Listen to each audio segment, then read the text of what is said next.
perdiendo durante 60 minutos o 70, no han dejado de animarnos, hemos notado su fuerza y hemos empatado en el minuto 93. Esto es un poco el guión de una película de terror y espero que en la última jornada podamos ganar y pasar como primeros. Ese es mi objetivo. D'un simple souffle, tout s'effondre ou tout renaît, fondre d'un coup même couronné, celui qui grimpe seul s'essouffle. Hello à tous, ravi de vous retrouver dans La Quotidienne, un film d'horreur avec un happy ending quand même pour le Paris Saint-Germain. Face à Newcastle, un partout, le nul arraché dans le Money Time sur un penalty de Kiki. Il y avait d'ailleurs sûrement pas péno pour beaucoup, mais le règlement actuel ne mentionne jamais le fait de toucher une autre partie du corps avant le bras. Donc il y a penalty, point, mais péno ou pas péno, pour Luis Enrique, la prestation de ses joueurs, elle valait bien plus qu'un point. Hemos sido mejores que el Newcastle y el resultado no refleja para nada lo que ha sucedido en el terreno. Pero el fútbol es así, no premia a quien juega mejor, no premia a quien genera más ocasiones, premia a quien hace más goles y en eso hemos empatado. Alors Lucho, oui, mais j'ai une stat effrayante. Le PSG, c'est 7 points sur ses 5 matchs de poule. Ça ne s'est plus vu depuis la saison 2004-2005. C'est son plus faible total de points depuis. Et à l'époque, le club de la capitale avait été éliminé en phase de groupe. Alors pas de conclusion hâtive, hein, il reste un match quand même. Face à Dortmund, le premier du groupe. Et s'il faut retenir du positif, Kylian Mbappé a fait son autocritique en marge de la rencontre. Il n'est pas fier de lui, l'ami, mais quand même, il sait comment se rattraper. Dans un match de Ligue des Champions, on ne peut pas avoir autant d'opportunités et ne pas marquer. Ce n'est pas la structure, l'organisation, c'est nous, les joueurs. On doit bosser, être beaucoup plus clinique. J'ai eu des opportunités de marquer et je dois marquer, c'est clair. Tous ceux qui ont des yeux ont vu qu'on a dominé. C'est à nous d'être plus réalistes dans le dernier geste et être premier est notre objectif. On va se préparer pour gagner à Dortmund. Alors je vous pose la question du jour. Selon vous, quel joueur parisien a été le meilleur face à Newcastle? Vous justifiez votre réponse et demain on sélectionnera 2 commentaires. Hier, on vous demandait justement quel était votre pronostic pour ce PSG Newcastle. Vas-y, toi, tu nous as dit 0-0 sûr et certain. De toute façon, le but d'Isaac n'a jamais existé et il n'y avait peut-être pas penalty. Istuk, toi, tu ne savais pas. C'est trop le bordel dans ce groupe, nous dis-tu. Bah, je te rassure, ça n'a pas plus changé, hein, à part le fait que Paris soit désormais assuré de rester européen. En 2024, les Parisiens ne peuvent plus terminer dernier de leur groupe. Mais regardez, la différence de points est tellement minime qu'ils peuvent très bien se retrouver en Europa League. Attention donc, le destin est entre leurs mains. Enfin, surtout leurs pieds, là. Jetons un œil aux autres rencontres de la soirée. Bravo à Dortmund qui a battu l'AC Milan sans faire le bilan 3-1 froidement à San Siro. Sale soirée pour Olivier Giroud qui a loupé un penalty. Ça arrive, pas de louper en revanche pour la Lazio, vainqueur 2-0 face au Celtic grâce à un homme, un remplaçant, un super sub. Ciro Immobile, entré à l'heure de jeu, il a inscrit à lui seul les 3 buts des 2 dernières rencontres en Ligue des Champions de son équipe. On peut dire qu'il n'est pas resté immobile, Ciro. Et pendant ce temps-là, du côté de Manchester City, on s'en sort avec un 3-2 contre Leipzig et le 40e but dans la compétition pour Erling Haaland. Il est devenu le joueur à atteindre le plus rapidement ce cap en Europe, le tout en 35 matchs seulement. Il s'est offert ce record à 23 ans, 4 mois et 7 jours, ce qui fait de lui le joueur le plus jeune de l'histoire de la Ligue des Champions à 40 buts devant Kylian Mbappé, toujours le même.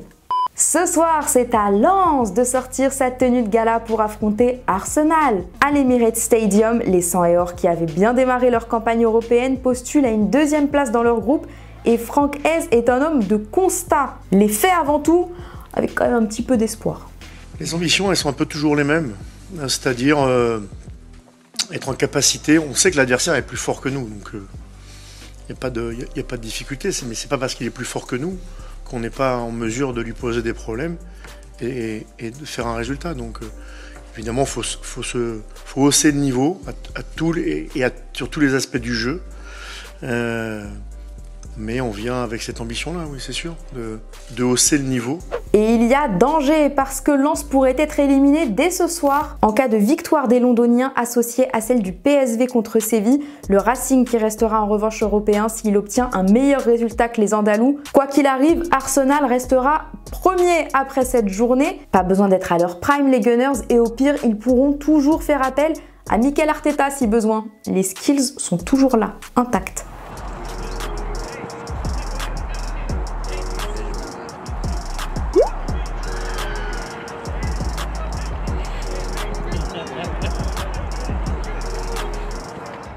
En Espagne, Espagne, grosse affiche qui se prépare. Le Real Madrid de Carlo Ancelotti reçoit le Naples de Walter Mazzarri avec Jude Bellingham remonté comme jamais. Voilà ce qui nous a sorti à l'entraînement l'ami British.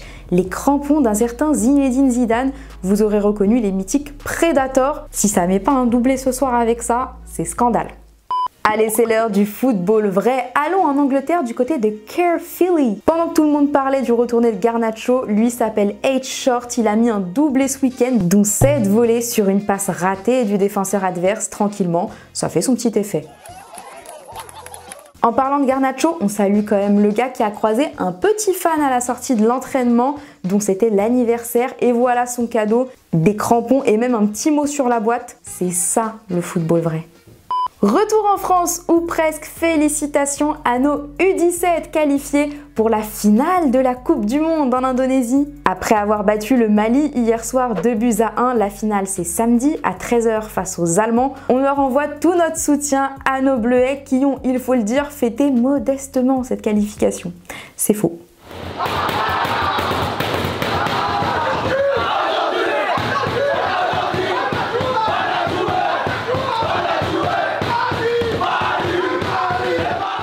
Sans transition, ce matin, je bosse tranquille et là, que voilà-je? Le FC Nantes qui annonce le limogeage de Pierre Aristoui, ou devrais-je dire la suspension de ses fonctions selon leur communiqué. Aucune victoire sur les 4 dernières rencontres, dont 3 déroutes ont eu la peau de celui qui était arrivé en pompier de service en fin de saison dernière pour maintenir les Canaries. Son remplaçant, c'est lui, Jocelyn Gourvenec, qu'on n'avait plus vu sur un banc depuis 1 an et demi. Bah dites-nous ce que vous en pensez en commentaire. Avant de se quitter, on le sait, Marcelo Bielsa s'éclate avec la sélection uruguayenne, mais que fait-il quand les championnats ont repris? Et ben voilà, il se régale à aller voir des matchs, notamment celui de Phoenix contre Peñarol. Il a même rencontré un petit supporter de Phoenix, et lui qui est fervent défenseur de Newell's Old Boys, il a essayé de le faire changer de camp, avec succès.